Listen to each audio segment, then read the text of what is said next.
Ramadan hadir dan tiba untuk menghapus berbagai macam kesalahan yang kita lakukan sehingga membuat hidup kita akan jauh lebih bermakna.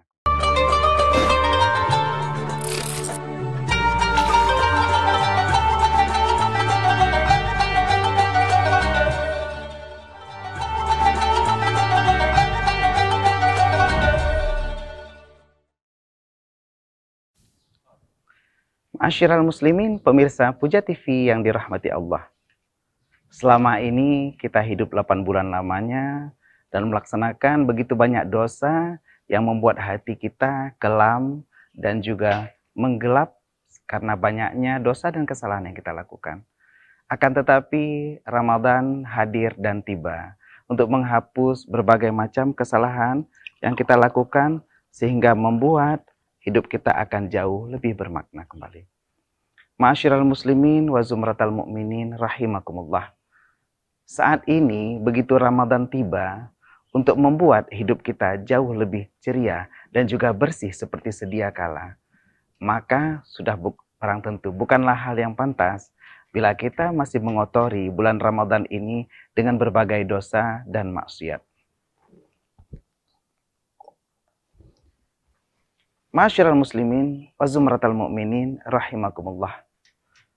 Apabila dalam bulan Ramadan kita masih melakukan maksiat, seperti yang diceritakan pada segmen sebelumnya, kita masih meninggalkan sholat, hal ini merupakan sesuatu yang sangat tidak pantas dengan kemurnian dan kesucian dari sebuah bulan yang begitu mulia.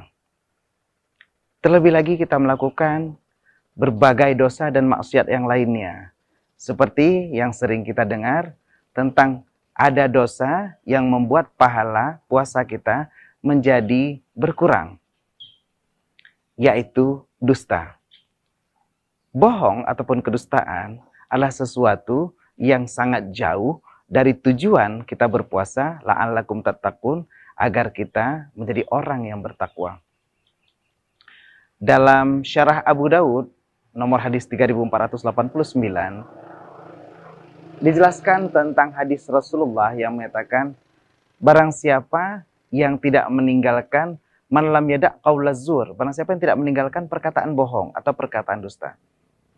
Dijelaskan dalam syarah ini, wa makna qaulihi Rasulullah sallallahu alaihi wasallam, dan makna dari perkataan Rasulullah sallallahu alaihi wasallam, man lam yada' qaulaz zur, falaisa lillahi hajatun ayyada'a ta'amuhu wa syarabahu. Kalau orang tidak meninggalkan perkataan dusta, maka Allah tidak punya hajat terhadap dia meninggalkan ta'amahu wa syarabahu, meninggalkan makanan dan minumannya. Dijelaskan dalam syarah ini, kama jaa man syarabal khamrar, seperti dijelaskan tentang orang yang meminum khamar, faliyashaqas al-khanazir, maka diperintahkan untuk menyembelih babi, al-ayyazbah, supaya dia menyembelih babi. Tapi bahwa kalau dia diperintahkan untuk menyembelih babi, ayyazbah, padahal dia cuman meminum arak, maka ini bukanlah perintah sebenarnya. Walakinnahu ala ta'dhimi.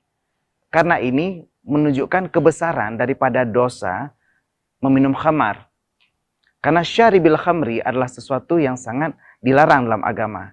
Makanya diperintahkan oleh Rasulullah, kalau kamu minum khamar, sama saja seperti kamu mendingan langsung sembelih babi saja.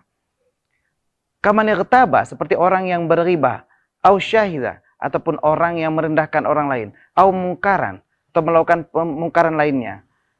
Tapi dia tidak diperintahkan, lam yu'mar bi ayyada asyamahu, tidak diperintahkan untuk meninggalkan puasanya.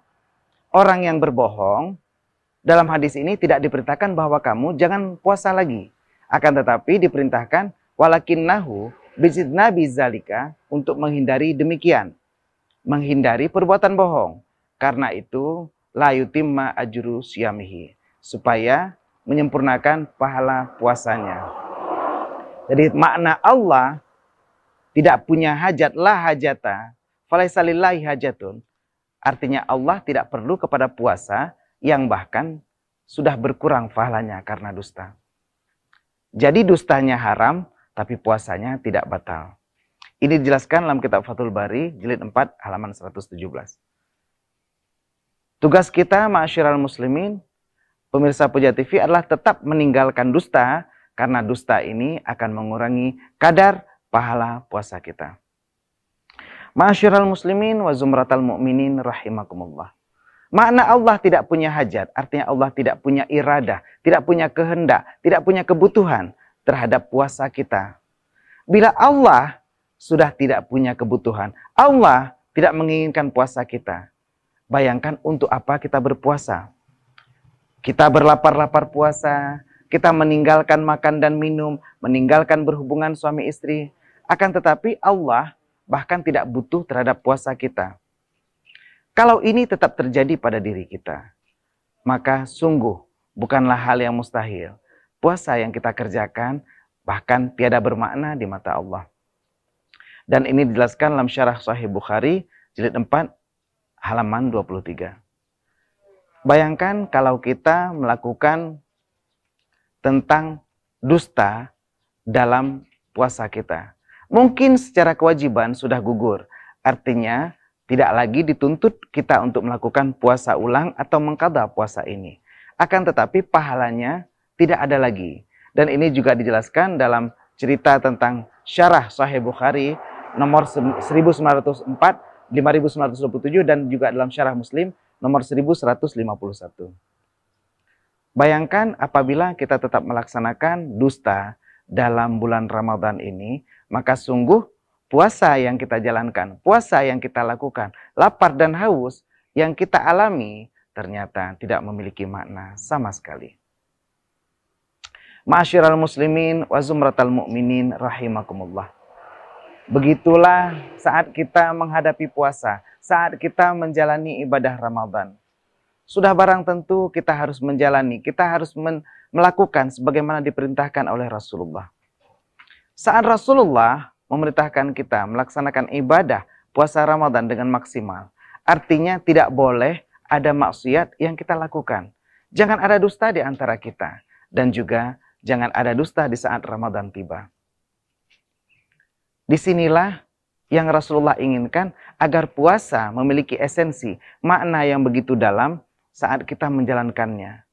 Bagaimana puasa yang kita lakukan akan membawa kita ke sebuah titel yang sangat diidam-idamkan, yang sangat diinginkan, yang sangat dicita-citakan oleh seorang mukmin, yaitu titel takwa. Saat Allah memanggil kita, ya ayyuhalladzina amanu, wahai orang-orang yang beriman. Saat itu Allah memanggil kita dengan mesra. Beliau tidak memanggil dengan ya ayyuhan nas, wahai para manusia, akan tetapi langsung beliau tujukan khitab ayat ini kepada kita yang betul-betul beriman, betul-betul percaya kepada Allah. Orang yang benar-benar percaya kepada Allah akan mampu menjalankan ibadah ini sesuai dengan tuntunan Allah melalui lisan Rasulnya. Ya ayyuhalladzina amanu kutiba alaikumussyam. Wahai orang beriman, diwajibkan di atas kamu berpuasa. Kama kutiba alal ladzina min qablikum. Sebagaimana telah diwajibkan kepada orang-orang sebelum kamu. La'allakum tattaqun. Agar engkau mencapai titel takwa. Saat Allah memerintahkan kita untuk berpuasa, di saat itu Allah memberitahukan bahwa hal ini bukanlah kepada kamu umat Nabi Muhammad pertama. Akan tetapi beliau mengatakan, kama kutiba alal ladzina min qablikum. Sebagaimana telah diwajibkan juga, diperintahkan juga, diamanahkan juga kepada orang-orang sebelum kamu. Umat nabi-nabi sebelumnya juga sudah diperintahkan untuk melaksanakan puasa. Oleh karena itu, para sahabat yang melaksanakan ibadah siyam Ramadan, begitu Rasulullah mengajarkan, mereka tidak lagi merasa berat. Kenapa? Karena ini juga sudah dilakukan oleh umat-umat sebelumnya. Dan lagi, ada sesuatu hal yang dijanjikan oleh Allah. Kamu berpuasa sehingga kamu mencapai suatu derajat, yaitu derajat takwa. Saat kita mencapai derajat takwa, maka pahala balasannya adalah syurga. Orang mukmin mana yang tidak ingin masuk syurga? Syarat untuk bisa masuk syurga haruslah mencapai titel takwa. Dan titel takwa salah satunya didapat dengan cara berpuasa. Berpuasa yang bagaimana? Berpuasa yang tidak ada di dalamnya perbuatan maksiat, berpuasa yang hanya dikhususkan untuk menyembah Allah Subhanahu wa Ta'ala.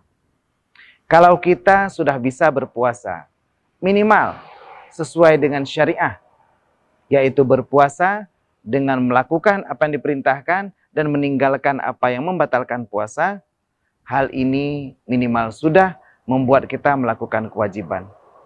Bila kita meninggalkan maksiat, meninggalkan berkata dusta, meninggalkan melihat sesuatu yang memancing syahwat, maka hal ini terlebih lagi akan membuat pahala puasa kita tetap terjaga.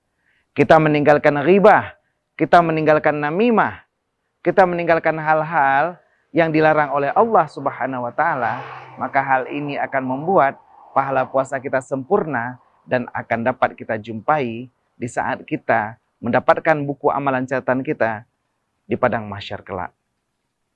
Dan orang-orang yang meninggalkan maksiat inilah yang nantinya setelah dikumpulkan di padang mahsyar akan dipanggil yunadi munadin, akan dipanggil oleh para penyeru agar mereka memasuki syurga dari babur rayyan, dari pintu ar-rayyan, pintunya orang-orang yang berpuasa dengan meninggalkan maksiat kepada Allah Subhanahu wa Ta'ala. Ma'asyiral muslimin wa zumratal mu'minin, pemirsa Puja TV yang dirahmati Allah. Jika kita ingin pahala puasa yang sempurna, maka sudah barang tentu siogianya bagi kita untuk tetap meninggalkan sesuatu yang dilarang oleh Allah Ta'ala. Ada perkataan dusta, ada ghibah, yaitu menggunjing orang dengan mengatakan, mengungkapkan keburukan orang di belakang orang tersebut. Kalau kita mengungkapkan sesuatu yang ternyata tidak ada pada orang tersebut, maka itu disebut fitnah. Tapi bila kita mengatakan sesuatu yang memang benar terjadi pada orang tersebut, tapi dia akan marah bila mengetahui, dan kita ungkapkan di belakang orang tersebut, maka ini disebut ghibah. Ayuhibbu ahadukum ayyakula lahma akhihi mayyitan fakarihtumu. Dalam surat Al-Hujurat Allah sudah mengingatkan kita, apakah kamu mau memakan bangkai daging dari saudaramu? Pasti kamu akan membencinya. Dan seperti itulah bayangan apabila kita berghibah. Di zaman Rasulullah dulu, pernah suatu ketika, sedang Rasulullah duduk bersama sahabatnya, lalu menyebar aroma yang tidak sedap, seperti bau bangkai. Para sahabat bertanya, "Ya Rasulullah, dari manakah aroma ini timbul?"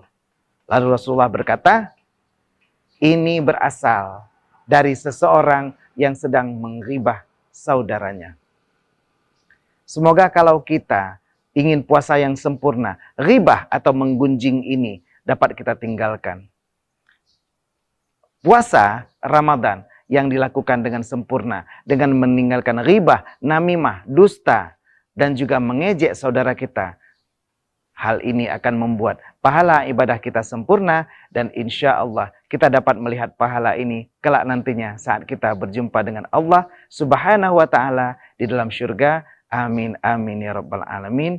Jangan kemana-mana, tetap di Puja TV.